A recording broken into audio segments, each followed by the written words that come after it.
If you purchase plants in the winter, you've probably had some really good deliveries, and you've probably had some deliveries that are not so good. So today we're going to talk about what to do with those plants that you received.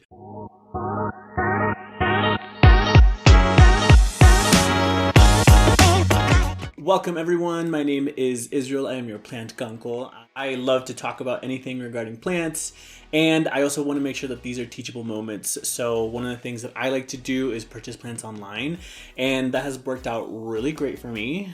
And I also know that whenever I order plants, I'm running the risk of not getting them exactly how they looked in the website.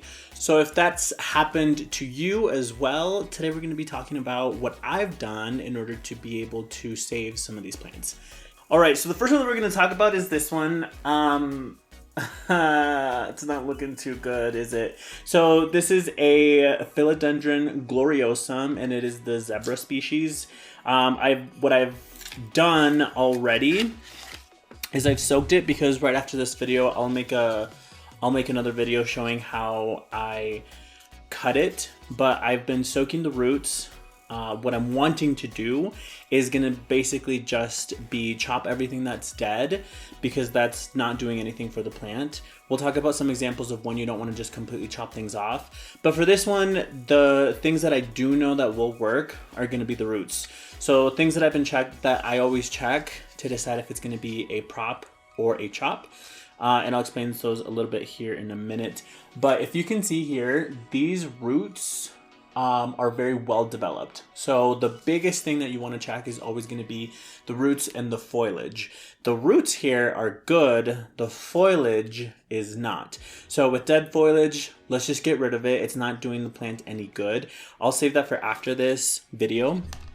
But I did receive the plant like this. I did communicate with my seller.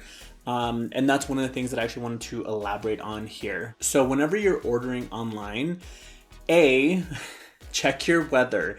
So if your weather is not suitable for tropical plants, if it's less than 50 degrees, just understand that even if you pay for like priority shipping, it's going to take a while, and you never know when there might be delays. Especially because sometimes here in Colorado we get snow days, and that just means that the deliveries might be delayed, or they're just running a little bit behind. And that is a timer where your house plant is sitting in a very cold box, probably in a warehouse. I do not work at the post office. I don't have any background tea, but it's probably safe to say that it's not in the warmest place, and it's not getting any light. So that's the first one. The second one that I want to talk about is this one. She looks so pretty. I will post pictures to show you guys what it used to look like. Now, it is obvious that I haven't touched this one at all. No, I talked to my vendor. Another tip here is communicate with vendors. If you've decided on, let's say that they're going to send you a replacement, or you understand the terms of no refunds, or whatever the case may be, when you communicate to them, you can also ask them for advice on to how to recuperate these plants. So again, bringing it back to the roots of this are great. The foliage wasn't doing any good for it. Now, something that I will show you is, hopefully this will zoom in here, but this one is already looking like it's going to grow some good offspring. There's a nice shoot coming off of the base. And keep in mind, when you order plants online, you want them to arrive how you saw them on the website. That's kind of like the delusion that we have. And the matter of the fact is, like we're talking about right now in the winter, that might not happen. But don't give up on the plant. Talk to the seller to see what they recommend to rehab the plant. But then remember, if you have strong roots, your plant's not dead. It's just not going to look what you expect it to look like when it arrived. Let's talk about the next one. All right, so in a similar fashion, this is a Pseuderanthemum. I'll post a picture of what it looked like here as well. And I am so obsessed with this foliage. I love this plant so much. So you can imagine how devastated I was when I opened the box and the leaves were just like dead. And I'm sure I'm sure you've had similar experiences as well. But same thing happened. The foliage that was dead was completely dead. We're going to talk about some examples of when you don't want to cut off the foliage. But when they go through cold shock, meaning the foliage is just completely wilted, it's mushy, it's brown. If you touch the stems, they don't have any firmness to it, then it's over. It's done. Just throw it out, get a new boyfriend. But the thing that does still survive is going to be, again, the roots, and with these hardy stem tree-like bush type of plants. If the stem is at the base, especially if it's not mushy either, then you're still good to go. So then this one I did give a haircut, and what you'll notice is I kept some of the damaged leaves, and what I want to communicate on this one is the fact that mushy leaves are not doing your plant any good. Damaged leaves, depending on how damaged they are, if you just call it like aesthetically damaged, then don't go straight to cut it off just because it doesn't look good. So with this one, they don't look good, right? But what you can tell is that there's a lot of new growth in this one. I think this has only been like 2 weeks. But I left all of the growth that still had some green. Keep in mind, leaves are there to photosynthesize. So they're there to make food. They're there to help the plant grow. And even though it just might not look like the most perfect, gorgeous leaf, keep it. It's doing a purpose. I mean, the purpose of the plant is not just to make you feel good and to look pretty all the time. The purpose of the plant is to thrive, and in order to do that, they need to have leaves because that's how they make their food. So you probably already saw this, but check out all of this new growth that's coming in. Again, the leaves that were still okay that I left, even though they were damaged, they're helping the brand new leaves get food for them. Now, this is actually not my first attempt at growing this plant because, again, I'm so obsessed with it. I did receive a smaller version of that same plant, and this one, the leaves are just, all of them were bad. All of them just destroyed. This is a plant that's actually native to like Southeast Asia, Hawaii area. Lots of humidity, much like Colorado. Colorado is just so much humidity, but obviously they're not doing too good. And this is an opportunity to talk about consistency with plants. So with plants, they thrive in their natural habitat because they get consistent climates. Yes, the weather changes on a day-to-day basis, but the overall climate is the same. When you take it out of their normal climate, put them in a dark box, put them in the cold dark box, and then come into your home and you have it set to a very specific temperature that's not exactly what they're used to, you're taking them out of that environment that they thrived in. So then the shock comes when they're out of their natural environment or the environment that was previously consistent to them, what they were used to. And I say that because now we restarted this plant. Again, look at the roots. The roots look great. Always go back to the roots. If the roots are fine, then you still have a plant. Now this root system and the shoots that we did have from this plant are acclimating to the elevation here in Colorado, the dryness in Colorado, and the temperature that I typically keep my apartment. So I still have a plant that is going to grow. And the matter of the fact is, it's not the beautiful foliage that you saw in the picture, and it's not what I want it to be yet. So here's another one that I want to talk about. This one has a little bit of a different story. These are leaves for a Rhaphidophora tetrasperma, your mini monstera. There's one on the trellis at the very end. With that one, I have two examples. That one I purchased at my local grocery store, and I purchased it because I knew that the one that I ordered online was going to be dead. Or even though I have it growing, it's going to take a while before it looks like a true Rhaphidophora tetrasperma. So I have the one that I wanted up on the trellis.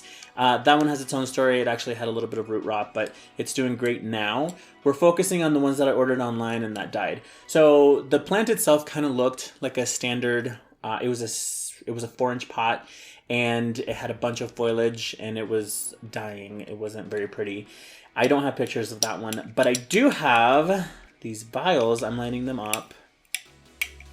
So what you can see is that now these vials all have a second leaf and they have some very strong roots coming in. All right, and now we come to this baby. I lied. I told you that the... I love all of these plants. I did tell you that the Pseuderanthemum was my favorite, but that's a lie. And as soon as I look at a different plant, that's going to be a lie. That's how it always goes. That's what's happened. That's what happens when you love plants so much. No, this is a Piper Crocatum. I'm obsessed with the foliage of this plant. I'll try and get it in there so you can see.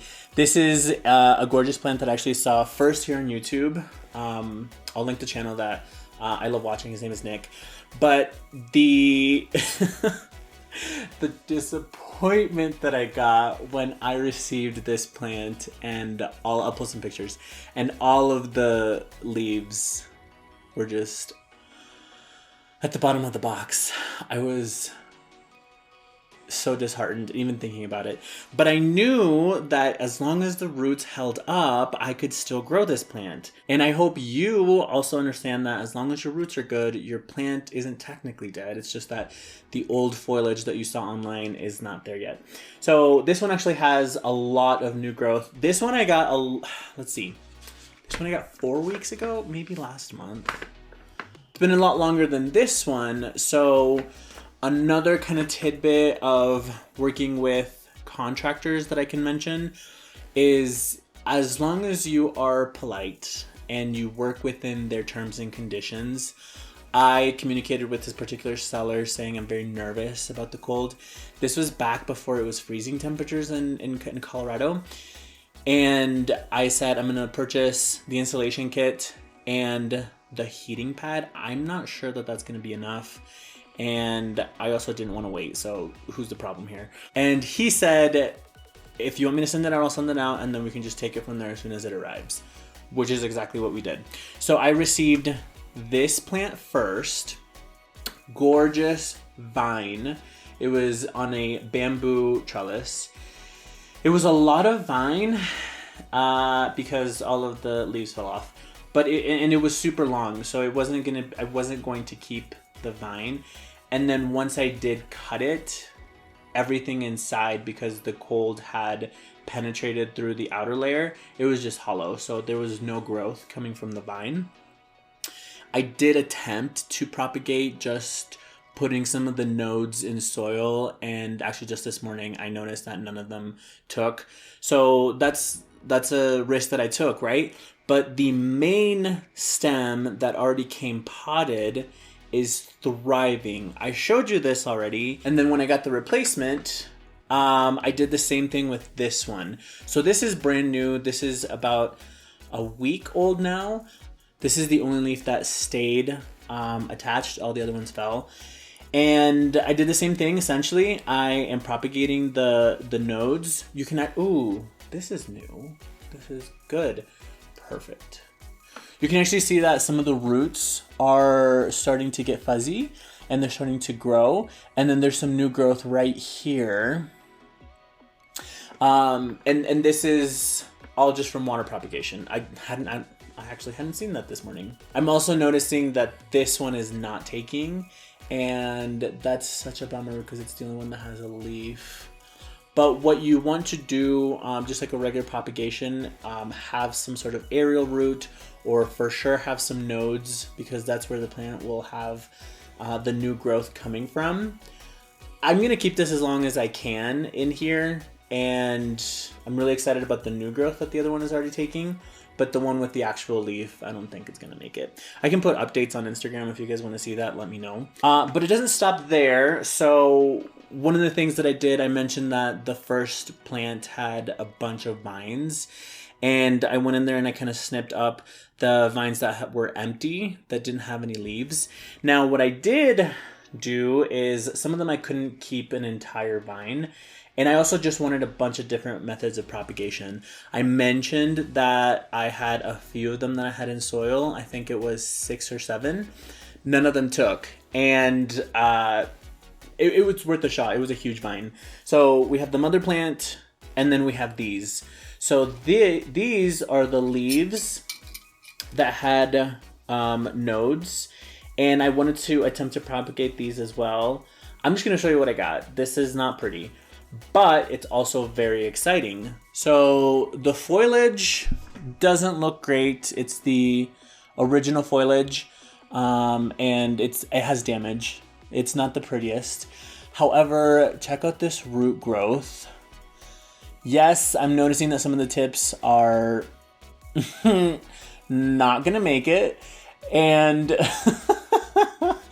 there are some that look great. So I basically just chopped up this plant and made as many as I could. So I hope that gives you confidence in knowing that as long as your plant has strong roots, as long as you can identify where the nodes are that would potentially still have life, don't assume that the plant is dead. Yes, I know how disheartening, how sad, how distraught you can get when you see the foliage just like came down and it's at the bottom of the box. I've obviously been there plenty of times. These are only a few examples. But that does not mean that your plant is dead. You still have a plant. And one of the things that I also want to mention is always just be very courteous and respectful with your sellers. Understand that they're running a business, so it's not that they can just give you free everything all the time as soon as one little thing doesn't go well. But if you are kind and if you just communicate and you set the expectation ahead of time as to what would happen, it might mean that you just have to wait until the spring or until in your area it gets warmer or more appropriate for a tropical plant to be traveling. And if you don't want to wait, then just sign up, and you sign up for the risk. Just know that it might not always pan your way. I've lost a lot of plants, but here's an example of a plant that I got at the same time as the dead Gloriosum. And when I unwrapped it, it was that moment. It was the breathtaking moment. I don't remember the exact species of this, but this is another Thaumatophyllum. It has very like jagged edges, but it's the neon variation. So here's the thing. There's sellers all over the world, and within, the United States, there's so many different climates. So depending on where the plant is coming from, depending how your seller packages and ships, depending on what happens en route, there's so many uncontrollables that just happen along the road. But this is an example that not every single plant that you purchase online during the winter isn't going to make it. And if you have no chill like I do, you just know that you're on the risk. So sometimes it's 50% yes, sometimes it's 50% no. That is everything for today. I'm gonna go ahead and get out of here. These don't belong here. I had to figure all this setup out. This is the first on video camera that I've ever done. This is the 5th time trying to film it. And so I hope that this kind of helped you out, and if anything, it just set the precedence of the risk of purchasing plants during the winter. It doesn't dissuade me. Maybe you are turned off by it, but part of owning plants and really being a true enthusiast for me is kind of proving to myself that I can also just grow them, or at least resuscitate them if they're in trouble. So that's everything for today. Follow me on Instagram. I'll post everything in the below. I hope you come back. Please tell me what other questions you might have about the plant world. I'm still learning. I want to learn so many more things, and I want to grow with you. So if you want to grow with me, follow the channel. Please subscribe. I'll link everything below, as well as my Instagram, so you can see some more of these plant ladies online.